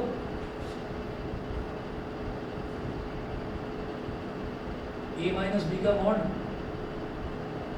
प्लस B माइनस C का mod is equal to 4K plus 4L। अब क्या होगा, ये जो A माइनस बी का मॉड है, A माइनस बी का मॉड दो वैल्यूज ले सकता है। यहाँ पर दो केसेस बनेंगे। केस 1, A माइनस बी का जो रिजल्ट है मान लो वो नेगेटिव है, मान लीजिए A माइनस बी का रिजल्ट नेगेटिव है। फॉर एग्जांपल मैंने लिया 4 और 12, तो A माइनस बी क्या हो गया, -8, रिजल्ट -8 तो नहीं आ सकता, रिजल्ट आएगा +8, तो उसके आगे क्या लग जाता है, माइनस और लग जाता है, तो माइनस माइनस प्लस बन जाता है। समझ रहे हैं? जैसे मॉड x होता है तो मॉड x के रिजल्ट दो आते हैं, या तो -x या फिर +x। तो हमने एक केस ले लिया जिसमें ये भी नेगेटिव आ रहा है, ये भी नेगेटिव आ रहा है, -a minus b minus c is equal to 4 into k plus l। Sir वो तो माइनस में आना चाहिए। कौन सा? माइनस k प्लस वो तो रिजल्ट है, वो तो पॉजिटिव ही आएगा, वो तो मॉडुलस का रिजल्ट है, वो पॉजिटिव ही आएगा। तो -a minus minus plus b minus b और प्लस c, ये हो गया is equal to 4 into k plus l, plus b minus b cancel out हो गया, -a plus c minus common ले लो, ये हो गया a minus c is equal to 4 into k plus l। Sir वो तो माइनस से होना चाहिए। नहीं माइनस माइनस प्लस नहीं हो इसके नीचे हाँ, प्लस सी से पहले माइनस हो, अच्छा प्लस है, ठीक है है। ना। हमने दोनों को नेगेटिव नेगेटिव ले लिया, तो ये क्या आ गया, minus of A minus C. तो minus of A minus C का मतलब क्या है, minus of A minus C is equal to 4 into K plus L आ गया। यहीं तक करके छोड़ दो, यहीं तक करके छोड़ दो। अब केस 2, सर आया है हाँ आ सकता है, क्या है इसमें, दोनों को ऐड करना है, मॉड है। आप देखो तो सही, अगर मान लीजिए मॉड नहीं होता तो तुम्हें यही चीज़ आसान लग रही होती, क्योंकि हमने ऐसा क्वेश्चन करा था। इसमें मैं दो केस बता रहा हूँ, दोनों केस एक बार देखो तो सही कितने आसान है। मॉड ए माइनस बी को एक बार नेगेटिव ले लिया, मॉड बी माइनस सी को एक बार नेगेटिव ले लिया। अब क्या करो, अब दोनों को पॉजिटिव ले लो, तो ये ए माइनस बी हो गया, वो बी माइनस सी हो गया, is equal to 4 into K plus L. अभी तो ये दोनों ऐड ही होंगे, है ना, minus B plus B cut गया, तो ये हो गया A minus C is equal to 4 into K plus L. ठीक है, ये वाली जो है इसको इक्वेशन 1 बोल दो, इसको इक्वेशन 2 बोल दो। इक्वेशन 1 और 2 को कंबाइन कर दो आप, इक्वेशन 1 और 2 को कंबाइन कर दो, कंबाइनिंग फर्स्ट एंड सेकंड। तो जब भी कभी नेगेटिव और पॉजिटिव टर्म को कंबाइन करते हैं तो वो मॉड बन जाता है। तो ये बन जाएगा मॉड ए माइनस सी। भाई ए माइनस सी या तो ए माइनस सी नेगेटिव आएगा या ए माइनस सी पॉजिटिव आएगा, यानी कि मॉड होगा वो। तो mod A minus C is equal to 4 into K plus L हो गया। Mod A minus C is equal to 4 into K plus L. इसका मतलब क्या है कि A comma C belongs to R, therefore transitive. Sir लेकिन तो 4k plus l आया ना, लेकिन वो तो कोई बात नहीं, के क्या है सुनिए, के कोई भी एक नंबर है, कोई भी एक इंटीजर है। मान लो के 2 है और एल 3 है, तो 2 प्लस 3 क्या हो गया 5, तो 4 5 20, वो भी तो 4 का मल्टीपल है। कितना भी लंबा एक्सप्रेशन हो बस 4 कॉमन आना चाहिए उसमें से, तो मल्टीपल ऑफ 4 हो जाएगा। सिमेट्रिक, रिफ्लेक्सिव, ट्रांजिटिव सब कुछ हो गया, तो ये इक्विवेलेंस है। उसके बाद दूसरा पार्ट भी होगा कि नहीं होगा? दूसरा पार्ट तो नहीं करा रहा है, ए इज इक्वल टू बी दे रखा है। बताओ भाई दूसरा पार्ट तो हो जाएगा, ये सब होगा। क्योंकि A is equal to A is equal to B है तो D is equal to A होगा, A is equal to B है, B is equal to C है तो A is equal to C हो जाएगा। चलो भाई कर लो अपने आप, सर ठीक है। और कुछ है क्या बताओ? सर ये मेरा डाउट है। 1.2 का 8 9 10 बता दो। 8 9 10 अच्छा चलो करवाते हैं। 1.2 का 8 9 10 बताओ भाई। 1.2 में ऑनलाइन वाले बच्चे बताएं, किसी को और कोई डाउट है क्या? और सर एक और चीज़, जैसे डिटर्मिनेंट्स में एडजॉइंट निकालने के लिए पूछे बस, हाँ तो हमने डायरेक्ट को फैक्टर्स निकाल दिया, Cofactor माइनस भी matrix निकाल निकाल के दिखाया, तो कोई दिक्कत नहीं नहीं कुछ नहीं, माइनस आपने कोफैक्टर निकाल दिया तो बहुत है, माइनस थोड़ी पूछा जाता है मतलब वैसे तो कुछ नहीं, सीधा कोफैक्टर निकालो। कोफैक्टर की मैट्रिक्स बनने के बाद में ना उसका ट्रांसपोज लिया जाता है, याद है? कोफैक्टर की मैट्रिक्स जब बनती है तब उसका ट्रांसपोज लिया जाता है, तब वो बनता है एडजॉइंट। याद रखना, ये बच्चों से गलती हो जाती है। क्या कह रहे हैं? क्या सर? कोफैक्टर की मैट्रिक्स जो बनती है उसका ट्रांसपोज लिया जाता है, तब बनता है अच्छा, हाँ, एडजॉइंट। ठीक है, ठीक है, वही बना रहे हैं। मतलब रो का कॉलम बना देते हैं। हाँ सर ठीक है, सर ठीक है, आ गए। नहीं मैं रिमाइंड करवा रहा हूँ, ये भूल जाते हैं तो हाँ, A1, A1, पता चला वो A11, A1, A12, A13 लिख हाँ, दिया सर। और फिर ऐसे ही आज ही हो गया और कुछ और ही हो गया। चलिए क्वेश्चन नंबर 8 देखिए जरा। स्कूल वाले सर ने ट्रिक बताई थी, पता नहीं क्या टेबल सा बना के एडजॉइंट ही तो होता है ना सबकी अलग अलग सर, ट्रिक होती है, जैसा भी होता है इसको। सर एडजॉइंट ही होता है ट्रांसपोज। नहीं नहीं, क्या बोल रहे हैं? जो कोफैक्टर मैट्रिक्स बनाकर हाँ। और उसका ट्रांसपोज ले लो तो एडजॉइंट आ जाता हाँ वही तो। बस, बस, ठीक है बस। सर। है। एडजॉइंट ये जो तरह को के एडजॉइंट को तरह से। डिटरमिनेंट से डिवाइड कर दो, इनवर्स आ जाता है। हाँ, ये तो बात है। चलो जी देखिएगा जरा, show that F A cross B to B cross A, ये जो है ये ऑर्डर्ड पेयर वाला क्वेश्चन है। सर रट लूंगी पूरे एक्सरसाइज। रख लो, कोई बात नहीं। तो such that f a b is equal to b a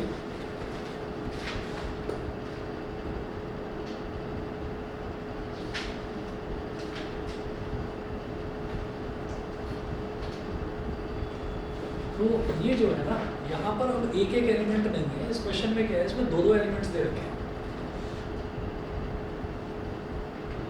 तो आप ऐसे लिख लो 1 2 3 4 5 6 डॉट डॉट डॉट।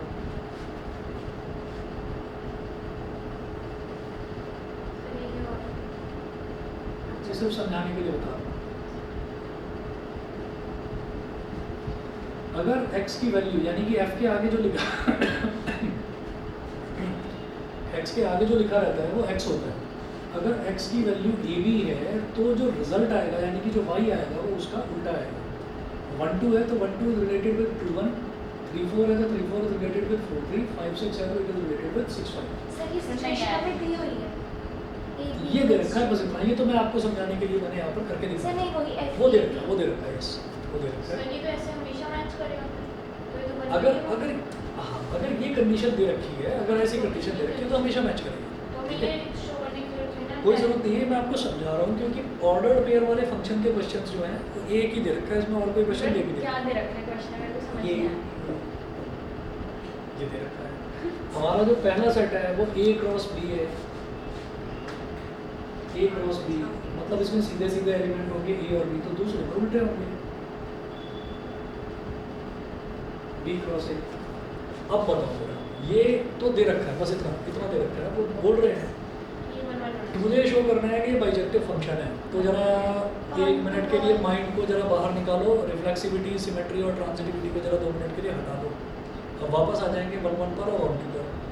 1 1 का मतलब क्या है कि हर एलिमेंट एक से ही रिलेट होगा। तो 1 1 के लिए आप एक काम इंजेक्टिव करो। होता है ना। हाँ 1 1 मतलब इंजेक्टिव। तो एक काम करते हैं, ऐसे लिखिए इंजेक्टिविटी। इंजेक्टिविटी जब करेंगे तो आप ऐसे सोचो कि हमारे पास हम क्या लेते थे, f(x1) is equal to f(x2) मान लेते थे, है ना? ऐसे ही मान लो यहाँ पर भी। सर पता कैसे चलेगा कि किस क्वेश्चन में ये इससे पुट कर सकते हैं?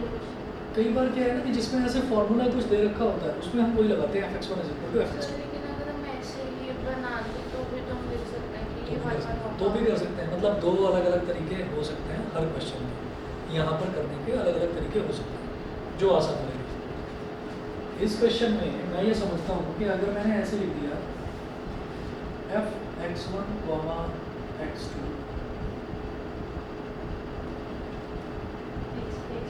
सर अब इसमें क्यों नहीं लिख रहे कि ये सीधा दिख रहा है 1 1। हमने किस क्वेश्चन में ऐसे लिखा है कि हमें सीधा लिख रहा है कि ये 1 1 है? कुछ ना कुछ तो कर रहा है हर क्वेश्चन में। वाह भाई वाह। f(x1, x2) is equal to f(x2, x2)। नहीं f(x3, x4) ये लिखा। हम क्या लेते थे, हम लेते थे f(x1) is equal to f(x2) लेते थे ना, है ना? पर अब क्या है, अब मेरे पास पेयर है, अब मेरे पास पेयर है तो मैं fx1 is equal to fx2 ना लिखकर fx1 x2 is equal to fx3 x4 ये लेकर चलूँगा, ठीक है। सर लेना तो हमें उल्टा चाहिए ना। अरे फिर मैं वही कह रहा हूँ, अभी तक निकले ही नहीं हो तो मुझसे बाहर, अभी तुम रिफ्लेक्सिविटी और सिमेट्री में घूम रहे हो। अब जो उल्टा लेना है उस पर आ रहा हूँ मैं अभी। तेरा एग्जाम ये होगा। शुरुआत में जब हम इंजेक्टिविटी चेक करते हैं तो इंजेक्टिविटी चेक करने के लिए fx1 is equal to fx2 लेते हैं। वो लेने के बाद में फिर फॉर्मूला लगाते हैं। फॉर्मूला ये दे रखा है कि अगर FAB है तो उसका रिजल्ट आएगा B, A। fx1 x2 है तो इसका रिजल्ट क्या आएगा x2, x1। इसका रिजल्ट आ गया x2, x1। और x3, x4 अगर है तो इसका रिजल्ट क्या आएगा x4, x3। ये समझ में आ गया, Yes. ठीक है। अरे क्यों नहीं आया ये समझ में? सर ये क्यों आया? ये क्यों आया? 3 और 4। ये हम लेते हैं, अपनी तरफ से लेते हैं सर दोनों में x1 इक्वल्स टू x2 लेते हैं ना। हम fx1 is equal to fx2 लेते हैं और फिर फॉर्मूला लगाकर, जो भी फॉर्मूला क्वेश्चन में दे रखा है, जैसे यहाँ पर ये दे रखा है, फॉर्मूला लगाकर अगर x1 is equal to x2 आ गया तो हम कहेंगे कि इंजेक्टिव है। अब आप ये कहोगे कि x1, x2 और x3, x4 क्यों ले रहे हैं? क्योंकि यहाँ पर ऑर्डर्ड पेयर दे रखे हैं, यहाँ पर 2 लेकर चलना है। ये पहला क्वेश्चन है जिसमें हमको 2-2 लेकर चलना है। वहाँ अब तक जितने भी क्वेश्चन थे सब में 1-1 लेकर चल रहे थे, ठीक है। तो क्या हुआ कि fx1 x2 ले लिया और इस इक्वल टू fx3 x4 ले लिया, तो fx1 x2 का रिजल्ट आएगा x2, x1। fx3 x4 का रिजल्ट आएगा x4, x3। तो 2 ऑर्डर्ड पेयर इक्वल कब हो सकते हैं? तो तब होंगे जब इसका पहला वाला एलिमेंट इसके पहले वाले एलिमेंट के इक्वल हो और दूसरा एलिमेंट दूसरे के इक्वल हो। तो आप ये लिखिए, it implies that x2 is equal to x4 and x1 is equal to x3, x2 is equal to x4 and x1 is equal to x3। ये आ गया, ठीक है। तो इसका मतलब क्या है, क्या कह सकता हूँ मैं? Therefore, ये कहाँ दिया है? ये कहीं ये नहीं रखा। अगर मान लो कहीं पर भी ये लिखा हुआ है x, y is equal to 3, 4, तो इसका मतलब तो यही है ना कि x 3 के इक्वल है और y 4 के इक्वल है। ये तो होता है। तो वही अब आ गया कि x2 x4 के इक्वल है और x1 x3 के इक्वल है। भाई जब इक्वेशन है तो उसमें पहला एलिमेंट पहले एलिमेंट के इक्वल होगा, दूसरा दूसरे के इक्वल होगा। इक्वेटिंग का कॉरस्पॉन्डिंग एलिमेंट्स होता है, तो वही चीज़ है। अब आप ये कहिएगा, अब मैं लिखूंगा इधर x1, therefore x1, x2। अब मैंने लिख दिया x1, x2। x1, x2 को x1 की वैल्यू क्या है x3, मैं लिख सकता हूँ x3, और x2 की वैल्यू क्या है x4, तो मैं लिख सकता हूँ x4। तो मैंने क्या लिया था, मैंने fx1 x2 is equal to fx3 x4 माना था। फॉर्मूला लगाने के बाद मेरे पास x1 x2 is equal to x3 x4 आ गया इंजेक्टिव। हम क्या करते थे, fx1 is equal to fx2 लेते थे नॉर्मली, जब एक एक एलिमेंट वाला होता था। ओवरफ्लो रह गया? हाँ ठीक है, चलो थोड़ा सा कंट्रोल करो दोबारा। fx1 is equal to fx2 लेते थे, वो करने पर अगर x1 is equal to x2 आ जाता था तो हम बोलते थे कि वो 1 बना, यानी कि इंजेक्टिव। इंजेक्टिव तो हो गया, काम खत्म, ठीक है। सर अगर इसे इस पूरे मेथड से ना करें तो नॉर्मली कैसे होगा? नॉर्मली कैसे होगा? नॉर्मली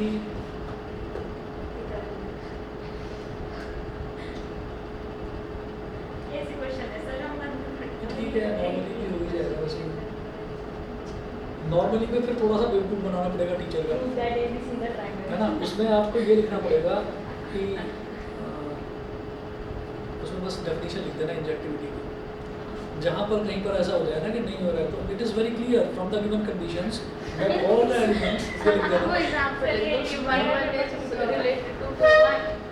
एक्चुअल में क्या है ना कि मैं वो क्यों नहीं लिख रहा, क्योंकि इसमें ये नहीं दे रखा कि a और b और b और a जो है ये रियल नंबर है या नेचुरल नंबर है, वो कुछ दे नहीं रखा। देखो यहाँ पर कुछ भी नहीं दिया है, तो सर कुछ भी हो उल्टा तो इक्वल टू मान ही रहे हैं। दे रखा है इसमें दे रखा है। मान लो किसी में दूसरा एलिमेंट उल्टा वाला दे ही ना रखा हो। मान लो कोडोमेन में, जैसे मान लो यहाँ पर 7 8 है और कोडोमेन में 8 7 ना हो, तो मैं क्या करूँ? सर ऐसे कैसे हो जाएगा? सर हमें दिया ना हमेशा। हाँ तो मैं वही कह रहा हूँ कि तो सर ये उसमें 1 1 नहीं हो।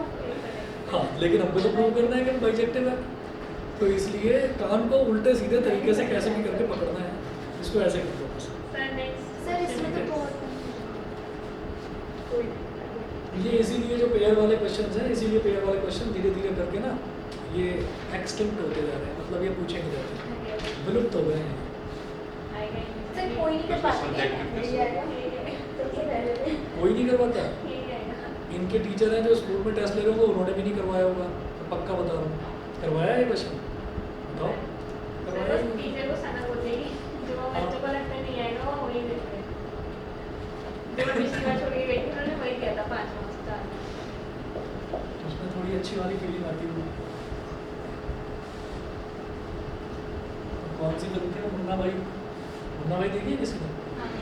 उसमें था ना वो set the toughest paper in the history of this institute, कहता नहीं है उसको परेशान करने के लिए, और फिर वो बैठकर ऐसे करके दिखाता है बहुत टफ पेपर है, तो वो टीचर खुश हो जाता है, खड़ा हो मुस्कुरा रहा होता है कि मेरा जो टारगेट था वो पूरा हो गया।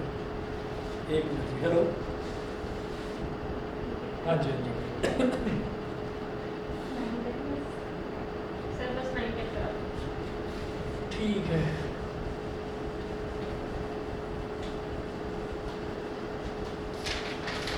सर ये हो गया? हाँ हो गया ये? नहीं इसका पूरा है गया बस, ऑन टू वाला। तो फिर टाइम को करता है सर, एक्सप्रेस कर मुझे। रुको बस 2 मिनट रुको। सर मैं एक्सप्रेस करूँ मुझे। 1 मिनट रुके, मैं 1 मिनट में आ रहा हूँ। फिर साथ में बनेगा तो हो जाएगा।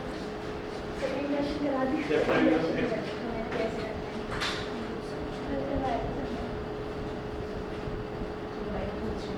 और मेरे को नहीं आता है। कल करवाया था सर। ये वाला और है फर्क भी करेगा। मेरा आई फोन नहीं है यार। कैसे करेगा? उसकी वो नहीं है कुछ 30% नहीं पड़ेगा। भाई ये राइटिंग समझ नहीं आई।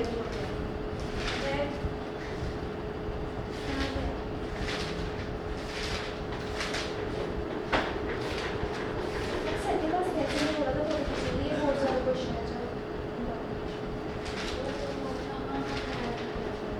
ये सेकंड की बात करते हैं। हाँ वही ऐसे करवाएंगे कि सर इस फॉर्मूले से प्रूफ करना है। सर से बोल दो ना, सर को हमारा क्वेश्चन तो बोलिए। सर जो आपने कल क्वेश्चंस बताए थे इम्पोर्टेंट वाले, हाँ। उनकी फोटो भेज दो। हाँ फोटो भेज दूँगा ना, कॉपी रखी है। अरे नहीं कोई तुझे बल्कि हुई है एक हफ्ते क्या हो रहा है सर ये मेरे के साथ ये लो, मेरा आंसर है इसमें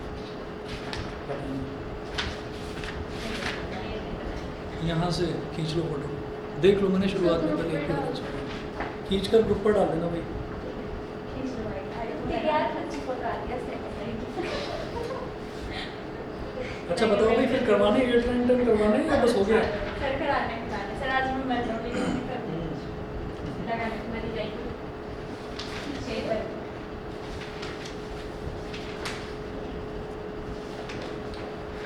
चलिए 9th देखिएगा जरा।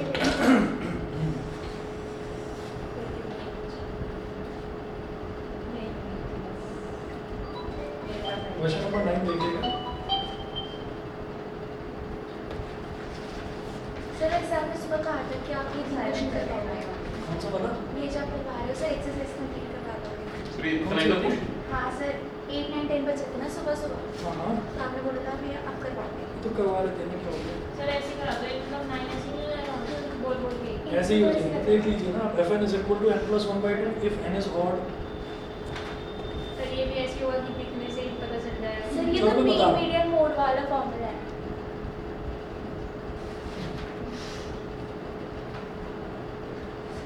सर मैंने थोड़ा ज़्यादा खींच लिया हाँ। ज़्यादा वन नहीं हो। मतलब वो ऑन फिर बता दो। हाँ। देखो n plus 1/2 दे रखा है और n/2 दे रखा है, हम ये कहेंगे if n is equal to 1, अगर n की वैल्यू 1 है। अच्छा यहाँ पर आप ये देख रहे हैं कि ये जो n है, n is like x, और ये जो fn है, fn is like y, जैसे कि fx होता है। तो हम x की अलग अलग वैल्यूज ले देंगे, जैसे n की वैल्यू ले लिया, n is equal to 1 ले लिया, तो n is equal to 1 लेने पर f1 क्या हो गया, 1 plus 1/2 यानी कि 1, और n इज इक्वल टू 2 अगर ले लेंगे, अच्छा n इज इक्वल टू 1 लिया तो n क्या है, ऑड है, ऑड फिर ये वाला फॉर्मूला लगेगा, और n की वैल्यू 2 ले ली तो वो इवन है, तो f2 क्या हो गया 2/2, तो ये भी 1 हो गया। तो इसका मतलब क्या है कि n की वैल्यू यानी कि x की वैल्यू एक तरह से अगर मैंने 1 और 2 ले ली तो रिजल्ट मेरा यानी कि y मेरा क्या आ रहा है 1 आ रहा है, तो ये क्या हो गया, therefore it is many one। Sir अगर बना रहा तो नहीं बना। हमने n की वैल्यू, n यहाँ पर क्या है, जो यहाँ पर वैल्यू लिखी रहती है, जो यहाँ पर वेरिएबल होता है वो जनरली x दे रखा होता है, x ना देकर इस बार n दे रखा है, और यहाँ दे रखा होता है fx, उस fx को ही हम y बोल देते हैं। तो आप ये देखिएगा कि जो y है वो y की वैल्यू तो आ रही है ये 1 और ये भी 1, तो आप ये देखिए कि अगर x हमारा 1 है और 2 है तो y 1 की 1 रखने पर भी वैल्यू 1 आ रही है और 2 रखने पर भी वैल्यू 1 आ रही है, तो ये मैनी 1 है, मतलब ये 1 1 नहीं है। पहली चीज़ तो ये होगी। इन्होंने क्या पूछा कि आपको ये बताना है state whether function F is bijective, बस भाई छोड़ दो आगे करो, ऑन टू का पंगा लेने की जरूरत ही नहीं है। ऑन टू कब होगा, जब 1 1 के साथ 1 1 भी हो और ऑन टू भी हो, जब 1 1 ही नहीं है तो फिर बाइजेक्टिव तो है ही नहीं, और it is not bijective, therefore फिर ऑन टू करने की जरूरत ही नहीं। ऑनलाइन वाले बता दें, मेरी बात समझ में आ गई? Yes sir. ठीक है ना? हाँ, जब 1 1 नहीं है तो इसका मतलब ऑन टू चेक करने की जरूरत ही नहीं है, क्योंकि मुझे सिर्फ बाइजेक्टिवनेस चेक करनी थी उसकी। टेंथ वाला देखो बेहद आसान है, टेंथ वाला देखिएगा।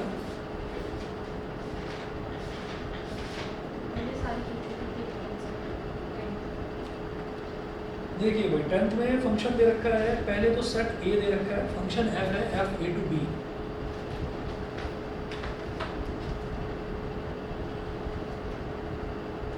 ये कितना है r-3,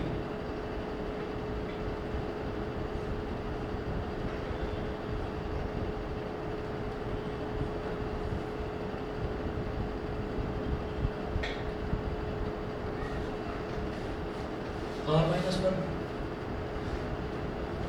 फंक्शन है एफ ए टू बी। इसका मतलब क्या है कि मुझे आर आर नहीं दे रखा है, मतलब पहला वाला जो सेट है वो भी रियल टू रियल नहीं दे, ना देकर बस ये बता दिया कि जो सेट ए है उसमें कुछ भी होगा, डोमेन में कुछ भी होगा, 3 नहीं होगा, को डोमेन में कुछ भी होगा, बस 1 नहीं होगा, ये दे रखा है। ठीक है, तो हमें क्या करना होता है, फंक्शन दे रखा है एफ एक्स, GIF कैसे पता लगता है? ग्रेटेस्ट इंटीजर फंक्शन, ऐसे होता है। स्क्वायर ब्रैकेट, स्क्वायर ब्रैकेट, ये तो कर्ली ब्रैकेट है। कर्ली ब्रैकेट मतलब एक एलिमेंट लिखा जाता है कर्ली ब्रैकेट के अंदर, सेट्स लिखे जाते हैं कर्ली ब्रैकेट के अंदर, तो x-2/x-3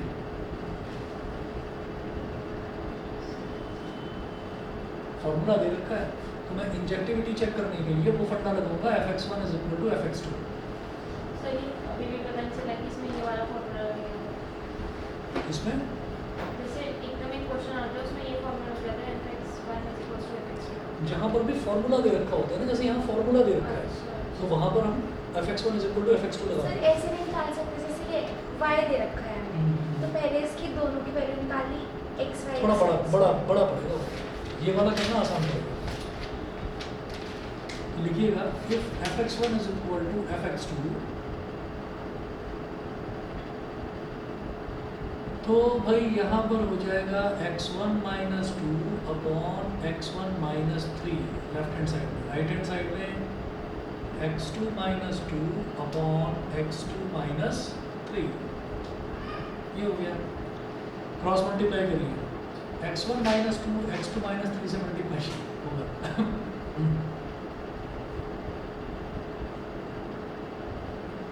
और x2 - 2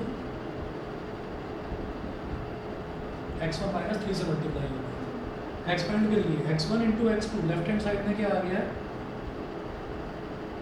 x1 x2, x1 × -3 मतलब -3x1 - 2x2 और +6। राइट हैंड साइड में देखिए x2 × x1 मतलब वही x1 x2, x2 × -3 -3x2 -2x1 plus 6, इधर भी प्लस 6 है, इधर भी प्लस 6 से कट गया, इधर भी x1 x2, इधर भी x1 x2 कट गया। सर X1 तो x1 और x2 पूरी इक्वेशन कर रही है हाँ कहाँ से करा? अब क्या करो, x1 वाला इधर ले आओ, तो ये -3x1 है बस 3x +2x1, और इस तरफ क्या होगा सर ये +2x1 कहाँ से आ गया? बेटा -2x1 है, इधर आकर +2x1 ठीक है सर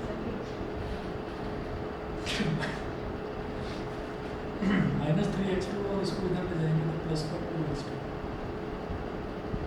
तो ये क्या हो गया माइनस तो ये -2 -x1 is equal to -x2, x1 is equal to x2। तो वो इंजेक्टर है। Therefore इंजेक्टिव सर खत्म बस क्या, खत्म क्वेश्चन अरे इंजेक्टिव हुआ है अभी तो, अब वो भी तो देख लो ना, 1-1 हुआ है, अब जरा ऑन टू भी चेक कर लो। सर इसके तो क्वेश्चन को देख के समझ नहीं आता कि ऑन टू है या नहीं। अरे वो मुझे समझ में आ रहा है, अभी जरा ज़्यादा हो गया, आज ज़्यादा हो गया। पूरा ये इसका ही करा दो नहीं मैंने कुछ नहीं करा। हाँ बस वो R वाले और X स्क्वायर वाला है।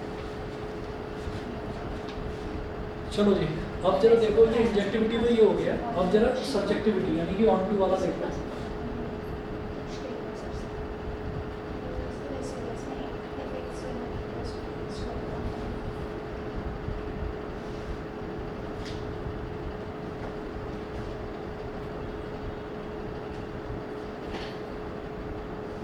x-2 upon x-3 मल्टीप्लाई कर सर दीजिए। सब्जेक्टिविटी क्या होता है?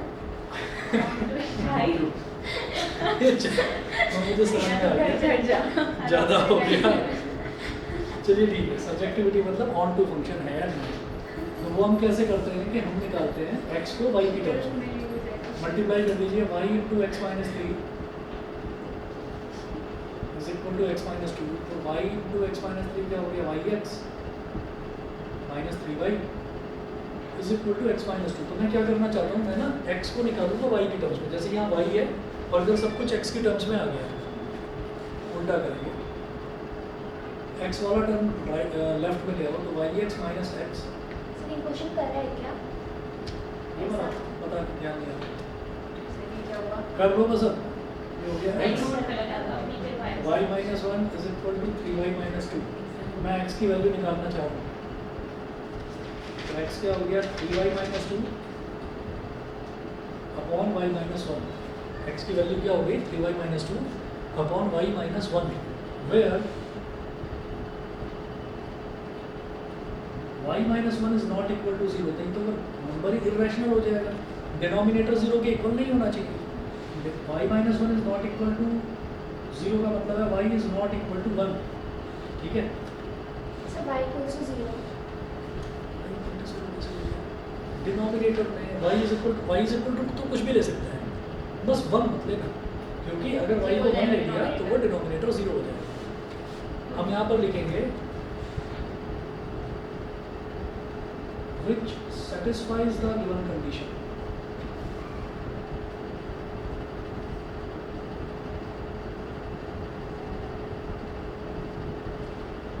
ये गिवन कंडीशन को सेटिस्फाई कर रहा है। गिवन कंडीशन यही है कि हमारा जो सेट B है, B में से ही y वाले एलिमेंट्स निकलते हैं और A में से ही x वाले एलिमेंट्स निकलते हैं, तो उन्होंने बोला कि कोई भी रियल नंबर ले लेना y, बस 1 ना हो, ठीक है। तो वही आया है कि y is not equal to 1, therefore it is on, मतलब x की सारी वैल्यूज आ रही हैं। अगर y को हम 1 नहीं लेंगे तो x की सारी प्रॉपर रियल वैल्यूज आएंगी, तो इसका मतलब क्या होगा, इसका मतलब ये हुआ कि x की सारी प्रॉपर वैल्यूज आएंगी, मतलब x क्या है, प्री इमेजेस हैं, तो सब प्री इमेजेस मेरे को मिलती रहेंगी, प्री इमेजेस मिलती रहेंगी, तो वो क्या है, वो ऑन टू है। बस अब इतना कर लो, जो होगा देखा जाएगा।